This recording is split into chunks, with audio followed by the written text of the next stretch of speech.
Hello to everyone. This is Swati, lecturer in commerce, Sir C.R. College for Women, Yeluru.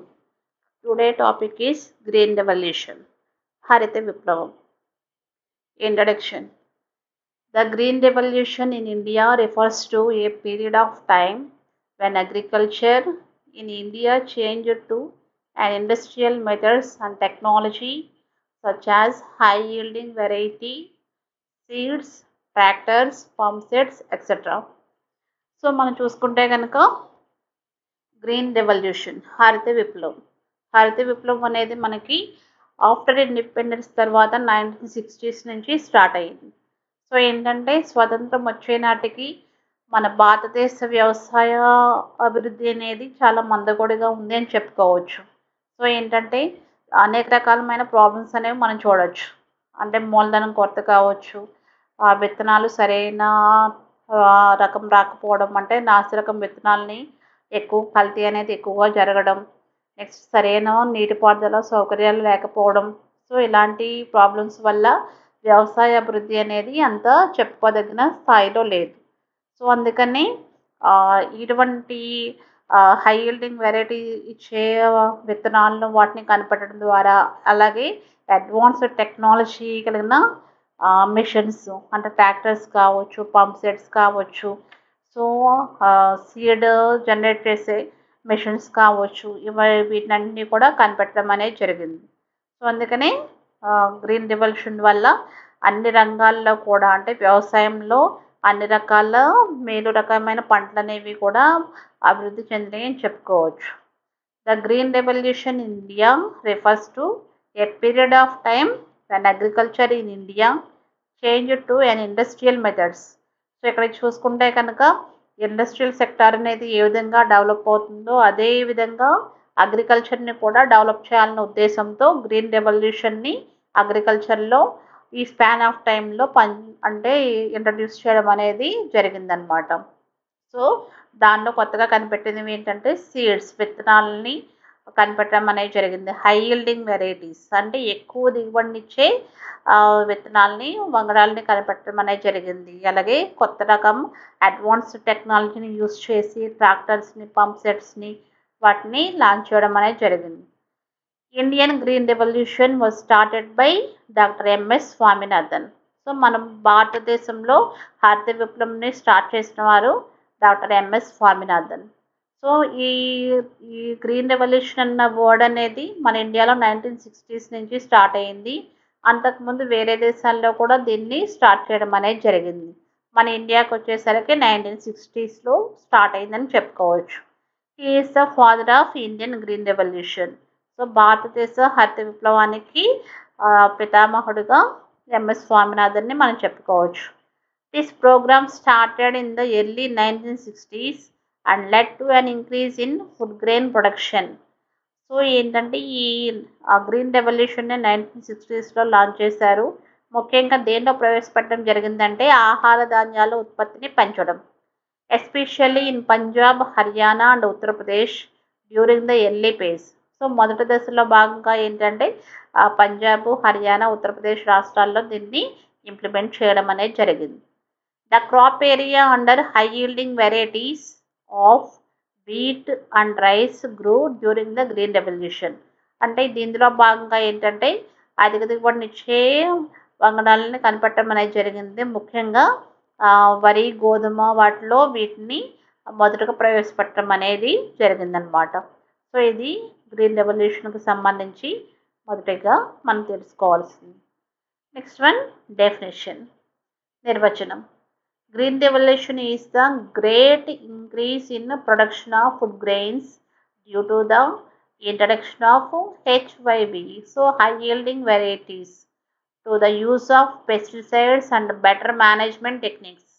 So ఇక్కడ ఏంటంటే విత్తనాల్లోనే కాకుండా ఎరువులు, క్రిమి సంహారక మందులు వీటన్నిటిలో కూడా అడ్వాన్స్డ్గా మంచి పద్ధతులను కనిపెట్టడం అనేది జరిగింది.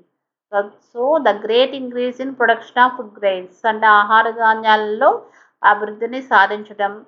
So due to the introduction of అంటే వీటిని ప్రవేశపెట్టడం ద్వారా అంటే అధిక దిగుబడినిచ్చే వంగడాలు అంటే high yielding varieties, to the use of వేటిని యూజ్ చేసి అంటే పెస్టిసైడ్స్ అంటే క్రిమి సంహారక మందులు అండ్ బెటర్ మేనేజ్మెంట్ టెక్నిక్స్ అంటే అడ్వాన్స్డ్ మెషిన్స్ని యూజ్ చేయడం ద్వారా. Impact of green revolution in India. So green revolution హరిత విప్లవంని భారతదేశంలో ప్రవేశపెట్టడం వలన కలిగిన ఫలితాలు ఏంటి అంటే first one increase in agriculture production అంటే వ్యవసాయ ఉత్పత్తి అనేది పెరిగింది అని చెప్పుకోవచ్చు. రెండవది ప్రాస్పరిటీ ఆఫ్ ఫార్మర్స్ అంటే వ్యవసాయదారుల యొక్క సౌభాగ్యం అనేది పెరిగింది. సౌభాగ్యం అంటే ఇక్కడ వాళ్ళ పంట దిగుబడి అనేది ఎక్కువగా రావడం ద్వారా వాళ్ళు ఎర్న్ చేసిన మనీ అనేది ఎక్కువగా పెరిగింది. Next one reduction in import of food grains ఆహార ధాన్యాలని మనం విదేశాల నుంచి దిగుమతి చేసుకోవడం అనేది కొంతవరకు తగ్గింది. అలాగే క్యాపిటలిస్టిక్ ఫార్మింగ్ అంటే గ్రూప్గా అందరూ కూడా కలిసి వ్యవసాయం చేసుకునే విధానం అనేది వచ్చింది. ఫ్లఫింగ్ బ్యాక్ ఆఫ్ ప్రాఫిట్. సో ఇక్కడ ఏంటంటే లాభాలు అనేవి పెరగడానికి అవకాశం ఏర్పడింది అనమాట. Next one industrial growth. Industrial growth అంటే ఇక్కడ పారిశ్రామిక అభివృద్ధి అనేది కూడా ఎక్కువగా జరిగింది. ఎందుకంటే వ్యవసాయ అభివృద్ధి అనేది ఎప్పుడైతే జరుగుతుందో అట్ ద సేమ్ టైం దాని మీద డిపెండ్ అయి ఉన్న అనేక రంగాలు కూడా అభివృద్ధి చెందడానికి అవకాశం ఉంటుంది. ఎందుకంటే ఇండస్ట్రీస్కి కావాల్సిన రా మెటీరియల్ అంతా కూడా అగ్రికల్చర్ సెక్టార్ నుంచి ఎక్కువగా రావడం జరుగుతుంది కాబట్టి అనుబంధ పరిశ్రమలు అనేవి కూడా ఎక్కువగా పెరిగినాయి అన్నమాట. అలాగే రూరల్ ఎంప్లాయ్మెంట్. సో మెయిన్గా రూరల్ ఏరియాస్లో మనకు కనిపించే ప్రధానమైన సమస్య అన్ఎంప్లాయ్మెంట్. కొంతవరకు ఎంప్లాయ్మెంట్ అనేది ఈ గ్రీన్ రెవల్యూషన్ ద్వారా కొంత సాధ్యపడిందని చెప్పుకోవచ్చు. Change in the attitude of farmers అంటే వ్యవసాయదారుల యొక్క వైఖరి అనేది కూడా మారింది అని చెప్తున్నాం. అంటే ఎక్కువ పంటలను వేసే అవకాశం అనేది ఏర్పడింది. సంవత్సరానికి 2-3 పంటలను పండించే అవకాశాలు అనేవి మారాయి.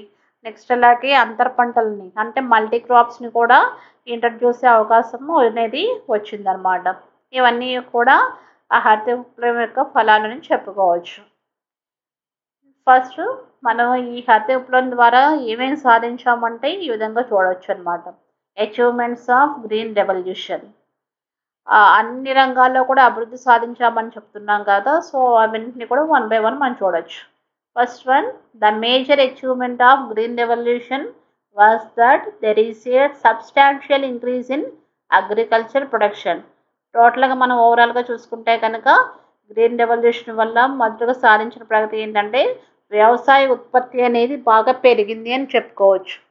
Second one food grains output increased from 81 million ton in third 5-year plan to 202 million tons in the 10th plan. ఇక్కడ 3వ ప్రణాళిక నుంచి 10వ ప్రణాళిక మనం కంపారిజన్ చేసుకుంటే కనుక ఆహార ధాన్యాల ఉత్పత్తి అనేది 81 million ton నుంచి 202 million tonsకి పెరిగింది అని చెప్తున్నాం. సో డబల్ ఇంక్రీజ్ అనేది ఇక్కడ టేబుల్ కూడా చూసుకోవచ్చు అనమాట. HYVP అంటే హై ఈల్డింగ్ వెరైటీ ప్రోగ్రామ్ అధిక దిగుబడులు ఇచ్చే కొత్త వంగడాలని కనిపెట్టడం అనేది జరిగింది. సక్సీడ్ ఇన్ అంటే ఏ ఫుడ్ గ్రెయిన్స్లో మనం ఈ అభివృద్ధిని చూడవచ్చు అంటే wheat, rice, jowar, bajra and maize అంటే గోధుమలలో ఈ ప్రగతిని ఎక్కువగా సాధించాము. అలాగే వరి, జొన్నలు, సజ్జలు, అలాగే మొక్కజొన్న వీటన్నిటిలో కూడా ఎక్కువ వెరైటీస్ అనేవి కనపడడం అనేది జరిగింది. సో ఏంటంటే మనం చూసుకుంటే కనుక రైస్ చూస్తే కనుక వరిలో ఇప్పటికీ కూడా 10,000కు పైగా రకాలు అనేవి ఉన్నాయి. సో మన ఇండియాలో ఏంటంటే ఓన్లీ 4,000 రకాలు మాత్రమే మనం పండిస్తున్నాం. అంటే కొత్త విత్తనాలని అనేవి కనిపెట్టడం జరిగింది. సో ఇవన్నీ కూడా మనకి గ్రీన్ రెవల్యూషన్ ద్వారా సాధ్యపడింది అని చెప్పుకోవచ్చు. The successful adoption of the new agricultural technology has led to continuous expansion in areas under crops, increase in total production and rise in agricultural productivity. సక్సెస్ఫుల్గా అడాప్ట్ చేసుకున్నాం ఏంటది new agriculture technology. So advanced మెషిన్స్ని మనం కొత్తగా కనిపెట్టడం వల్ల వాటిని ఇంకా అభివృద్ధి చేసుకోవడం ద్వారా క్రాప్స్లో అంటే పంటల్లో వీటిని లాంచ్ చేయడానికి అవకాశం ఏర్పడింది. సో దానివల్ల ఏంటంటే పంటని దిగుబడి అనేది ఎక్కువగా రావడం జరిగింది. తక్కువ టైంలో ఎక్కువ ప్రొడక్టివిటీ అనేది కూడా రావడం అనేది జరిగింది. Production of food grains which increase from 72.35 million tons in 1965 to 66 to 252.68 million tons in 2014 to 15. Cereals and millets recorded the highest growth. Food గ్రెయిన్స్లో ఆహార ధాన్యాల్లో భాగంగా చిరుధాన్యాల యొక్క ఉత్పత్తి అనేది కూడా బాగా పెరిగింది అని చెప్తున్నాం. అంటే చిరుధాన్యాలు తృణధాన్యాలు అంటాం కదా, అంటే జొన్నలు సజ్జలు వీటన్నిటిలో కూడా ఎక్కువగా అధిక ఉత్పత్తి సాధించామని చెప్తున్నాం. Wheat registered more than 8-fold increase in production from 10.3 million tons in 1965 to 66, 88.94 million tons in 2014 to 15. అంటే 1965కి 2014కి మధ్య కంపారిజన్ చేసుకుంటే కనుక గోధుమలు అనేవి ఎక్కువ అభివృద్ధి సాధించామని చెప్తున్నాం. దట్టు మనం ఇక్కడ చూస్తే కనుక 10.39 మిలియన్ టన్ నుంచి 88.94 మిలియన్ టన్స్కి పెరిగింది అని చెప్తున్నాం. అంటే హరిత విప్లవంలో ఎక్కువగా ఏ ఆహార ఉత్పత్తి ఎక్కువగా పెరిగింది అని చెప్పుకుంటే కనుక వీట్ అనమాట. గోధుమలు అనేవి అధిక ప్రగతికి సాధించింది అని చెప్పుకోవచ్చు. రైస్ రికార్డెడ్ అబౌట్ 3.5 ఇంక్రీజ్, అంటే 194%, చాలా ఎక్కువ పర్సెంటేజ్ అనమాట. From 30.59 million tons to 104.80 million tons. So అంటే రైస్ కూడా, అంటే వరి ధాన్యం కూడా ఎక్కువగా అభివృద్ధి సాధించింది అని చెప్తున్నాం అనమాట. So it is clear that wheat has been the main beneficiary of the green revolution. మనం ఈ రెండింటిని కంపేర్ చేస్తే కనుక అధిక ఉత్పత్తి సాధించగలిగింది, ఎక్కువ ప్రయోజనం పొందింది ఏంటంటే గోధుమలని ఎక్కువగా పండించడం అనేది జరిగింది. సో హరిత విప్లవంలో ఎక్కువగా ప్రగతిని సాధించిన పంట ఏది అంటే గోధుమలు, వీట్.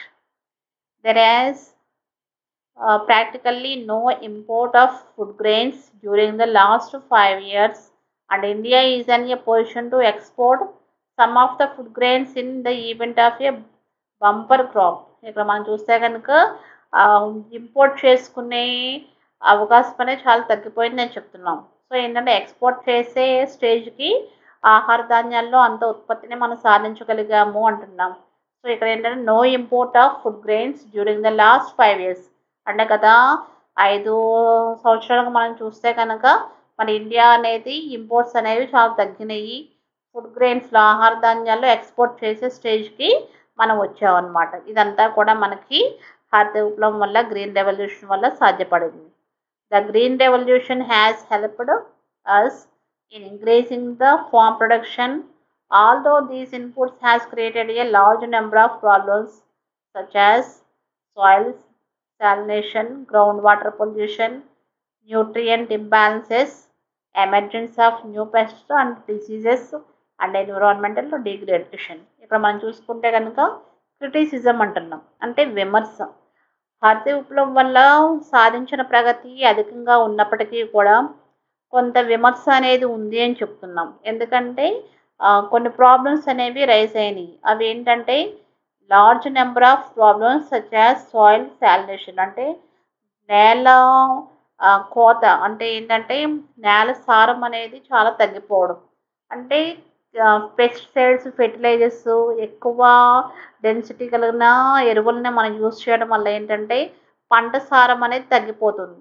అంటే 1, 2, 3 సంవత్సరాల్లో పంట దిగుబడి అనేది ఎక్కువగా ఉంటున్నా తర్వాత నుంచి గ్రాడ్యువల్గా నేల సారం అనేది తగ్గిపోతుంది. అంటే భూమికి అంత గాఢత కలిగిన ఎరువుల్ని తట్టుకోవడం అనేది చాలా కష్టం అన్నమాట.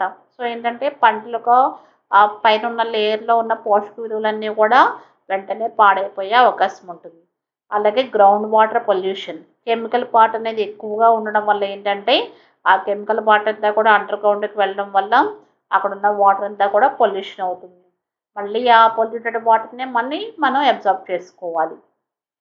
న్యూట్రియంట్ ఇంబ్యాలెన్సెస్, పోషక విలువలు అనేవి తగ్గిపోవడం. Emergence of new pest and diseases, కొత్త రోగాలు అనేవి, జబ్బులు అనేవి రావడం అనేది అధికమవుతుంది. ఎందుకంటే వాటర్ పొల్యూషన్ అనేది అయితే కనుక, ల్యాండ్ పొల్యూషన్ ఏదైతే జరుగుతుందో దానివల్ల కొత్త రకాలుగా డిసీజెస్ అనేవి ఎక్కువగా రావడానికి అవకాశం ఉంటుంది. And the most important environmental degradation, అంటే పర్యావరణ అసమతుల్యత అనేది జరుగుతుంది. సో ఏంటంటే ఎకో సిస్టమ్ అనేది టోటల్గా కొలాప్స్ అయ్యే అవకాశం ఉంటుంది. వీటిని కొంతవరకు మనం తగ్గించుకోవాలి అంటే కనుక బయోడైవర్సిటీ పెస్టిసైడ్స్ని ఎక్కువగా యూజ్ చేయడం వల్ల కొంత ఎన్విరాన్మెంటల్ డిగ్రేషన్ని తగ్గించడానికి అవకాశం ఉంటుంది. సో ఇది మనకి గ్రీన్ రెవల్యూషన్. సో ఇవి మనకి రెఫరెన్స్ బుక్స్లు. సో దీన్ని నోట్స్ కాపీ చేసుకోండి. Thank you.